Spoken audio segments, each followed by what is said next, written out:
അപ്പോൾ ദേ ഇന്നത് അമ്പലത്തിൽ പോകാൻ വേണ്ടി റെഡി ആയിട്ടിരിക്കണേ. രാവിലെ തന്നെ 5 മണിയൊക്കെ ആയി. ഫോണെല്ലാം അവിടെ അല്ലാത്ത കാരണം ഫോണിവിടെ വെച്ചിട്ടാണ് പോയത്. പിന്നെ തൊഴുത് വന്നിട്ട് ഫോൺ എടുത്തിട്ടുണ്ട്. പിന്നെ അമ്പലത്തിൻ്റെ സൈഡിലോട്ട് പോയതാണ് കുറച്ച് ഫോട്ടോയും വീഡിയോ ഒക്കെ എടുക്കാൻ. അവിടെ കുറേ സാരിയുടെ കടകളൊക്കെ ഉണ്ട് കേട്ടോ. ഗൈസ് നല്ല രസമുള്ള കുറേ ചുങ്ങടിയൊക്കെ അങ്ങനെ കുറേ സാരികളൊക്കെ കിട്ടും. പിന്നെ കുറേ കുപ്പികൾ അങ്ങനെ ഇഷ്ടംപോലെ കടകളും കാര്യങ്ങളൊക്കെ ഉണ്ട്.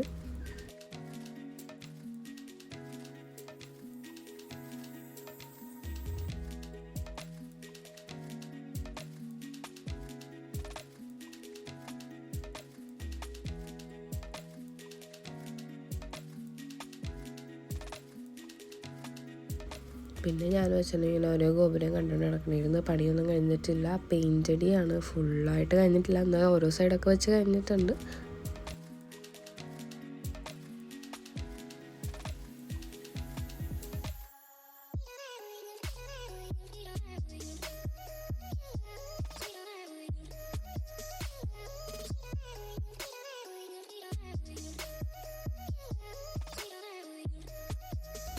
പിന്നെ ഞാൻ അതിൻ്റെ ഫ്രണ്ടിൽ നിന്ന് 2-3 ഫോട്ടോയും വീഡിയോ ഒക്കെ എടുത്തിട്ട് ഞങ്ങൾ നേരെ ബ്രേക്ക്ഫാസ്റ്റ് കഴിക്കാൻ വേണ്ടി പോയി. അവർ ഞങ്ങൾ കൂടെ ഉള്ളവർ അവിടെ പോയി നേരത്തെ ഇരിപ്പുണ്ടായിരുന്നു. ഞാൻ ഇവിടെ പറഞ്ഞിട്ടുണ്ട് എനിക്കൊരു ഗീ റോസ്റ്റ് പറഞ്ഞേക്കാം. അപ്പോഴത്തേക്കും ഞങ്ങൾ ഫോട്ടോ ഒക്കെ എടുത്തിട്ട് വരാമെന്നും പറഞ്ഞിട്ട് ഞങ്ങൾ ഓടി വേഗം ചെന്ന് ബ്രേക്ക്ഫാസ്റ്റ് ഒക്കെ കഴിച്ച് അത് കഴിഞ്ഞ് നേരെ നമ്മൾ അവിടുത്തെ പാലസിൽ പോയി. മധുരയിൽ തിരുമലൈ കോവിൽ പാലസ് അങ്ങനെ എന്തോ പാലസിൽ പോയി. ഗൈസ് ഒന്നും പറയാനില്ല, അടിപൊളി വ്യൂ ആണ്. ഫോട്ടോസ് വീഡിയോസൊക്കെ എടുക്കാൻ പറ്റിയ സാധനം, ഒന്നും പറയാനില്ല. സേവ് ദ ഡേറ്റ് അങ്ങനെ എന്ത് വേണമെങ്കിലും എടുക്കാം. നല്ല ഭംഗിയുണ്ടായിരുന്നു കാണാനായിട്ട്. അപ്പോൾ ഞങ്ങൾ ചെന്ന സമയം കുറച്ച് വെയിലായതുകൊണ്ട് അത്യാവശ്യം നല്ല വെയിലുണ്ടായിരുന്നു.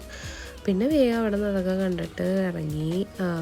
നല്ല ചൂടായതാണ്. അതിൻ്റെ തൊട്ടടുത്ത് നാരങ്ങളും വെള്ളം കൊടുക്കുന്ന കടയുണ്ട്. അവിടെ നിന്ന് വേഗം എല്ലാവർക്കും ഓരോ നാരങ്ങളൊക്കെ പറഞ്ഞു. പിന്നെ ഇതേ പിള്ളേർ ഈ വണ്ടിയിൽ കയറാൻ വേണ്ടിയിട്ട് നടക്കണമായിരുന്നു. അത് കഴിഞ്ഞ് തിരിച്ച് റൂമിൽ വന്ന് ഡ്രസ്സൊക്കെ ചേഞ്ച് ചെയ്ത് നമ്മൾ റൂം വെക്കേറ്റ് ചെയ്ത് പോവുകയാണ് ഗൈസ്. പിന്നെ ലാസ്റ്റ് ഡേ ആണ്, നേരെ വീട്ടിലോട്ടാണ്.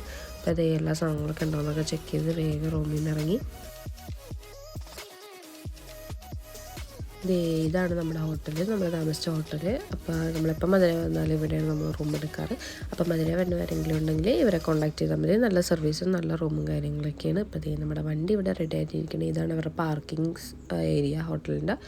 അപ്പോൾ വണ്ടിയിലോട്ട് എല്ലാവരും കയറിക്കൊണ്ടിരിക്കണ സാധനങ്ങളൊക്കെ എടുത്ത് വെച്ച് എല്ലാവരും വണ്ടിയിലോട്ട് കയറി. അങ്ങനെ വൈകുന്നേരം ഇപ്പോൾ ചായ കുടിക്കാൻ വേണ്ടി നിർത്തി. പപ്സും ഹോർലിക്സും ഞാൻ പറഞ്ഞ് നല്ല തലവേദന ഉണ്ടായിരുന്നു. അപ്പോൾ ഒരു ചായയൊക്കെ കുടിക്കാമെന്ന് കരുതി. പിന്നെ ഞങ്ങൾ അവിടെ നിന്ന് കുറച്ച് കഥയൊക്കെ പറഞ്ഞ് കുറേ പേര് അവിടെ പച്ചക്കറിയൊക്കെ മേടിക്കാൻ വേണ്ടി പോയി. ഇത് പൊള്ളാച്ചേരി എത്തിയായിരുന്നു. അപ്പോൾ അവർ പച്ചക്കറിയൊക്കെ കണ്ടിട്ട് അതൊക്കെ മേടിക്കാൻ വേണ്ടി പോയി. പിന്നെ ഞങ്ങളവിടെ ചുമ്മായിരുന്നു, കാരണം നല്ല ചൂടായിരുന്നു. പിന്നെ നല്ല ഈവനിങ് ടൈം ആയിരുന്നു. അപ്പോൾ സൺസെറ്റൊക്കെ കണ്ട് ഞങ്ങളവിടെ ഇങ്ങനെ നിൽക്കണമായിരുന്നു.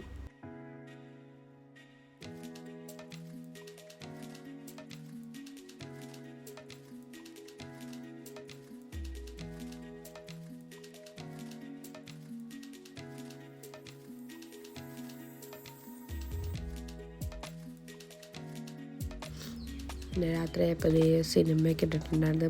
ബബ്ബായിരുന്നു തോന്നുന്നു. സിനിമയൊക്കെ ഇട്ട് അത് കുറച്ച് നേരം കണ്ട് പിന്നെ കുറേ നേരം കഴിഞ്ഞപ്പോഴത്തേക്കും നമ്മുടെ നെടുമ്പാശ്ശേരി എത്തി. അവിടെ ഒരു വയനാടൻ തട്ടുകട എന്നും പറഞ്ഞിട്ട് ഒരു കടയുണ്ടായിരുന്നു. അവിടെ കയറി ഞങ്ങൾ രാത്രിത്തെ ഫുഡ് കഴിക്കാൻ വേണ്ടി കയറി. നല്ല തിരക്കായിരുന്നു, എന്നാലും കുഴപ്പമുണ്ടായിരുന്നില്ല. ഫുഡ് നല്ലതായിരുന്നു. ഞങ്ങൾ പൊറോട്ടയും ബീഫ് കറിയും ചിക്കൻ കറിയൊക്കെ പറഞ്ഞ് എല്ലാവരും ഷെയർ ചെയ്ത് അങ്ങോട്ടും ഇങ്ങോട്ടൊക്കെ കഴിച്ചു.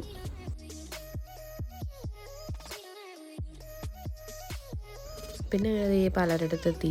അവരൊക്കെ അവരുടെ വീട്ടിലോട്ട് പോയി. ഞങ്ങളതേ ഊബർ വിളിച്ചിട്ട് ഞങ്ങൾ വീട്ടിലോട്ട് പോകുന്നതിന് 11-12 മണിക്കുള്ളിലായിരുന്നു ഞങ്ങൾ വീട്ടിലെത്തിയത്. അങ്ങനെ എല്ലാം കഴിഞ്ഞ് വീട്ടിലെത്തി ഗൈസ്. നല്ല ക്ഷീണം ഉണ്ടായിരുന്നു.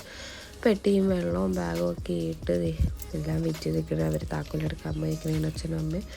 നല്ല ചൂടും വേസി വണ്ടിയിൽ നിങ്ങളുടെ ഇറങ്ങിക്കഴിഞ്ഞപ്പോഴത്തേക്കും ഭയങ്കര ചൂടായിരുന്നു. ഒരു രക്ഷയുണ്ടായിരുന്നില്ല, നല്ല ചൂടായിരുന്നു. അപ്പോൾ അവിടെ മാവുണ്ട്. അപ്പോൾ ഇന്ന് രാത്രി വീണ് കിടന്ന് വെച്ചാൽ മാങ്ങയൊക്കെ പറക്കിക്കൊണ്ട് വന്നവർ. അപ്പോൾ നാളെ മാമ്പഴപ്പുളിശ്ശേരി ഉണ്ടാക്കാമെന്നും പറഞ്ഞാൽ. അപ്പോൾ ഇന്നത്തെ വീഡിയോ ഇത്രയുള്ള അടുത്ത വീഡിയോ കാണാം. ബൈ.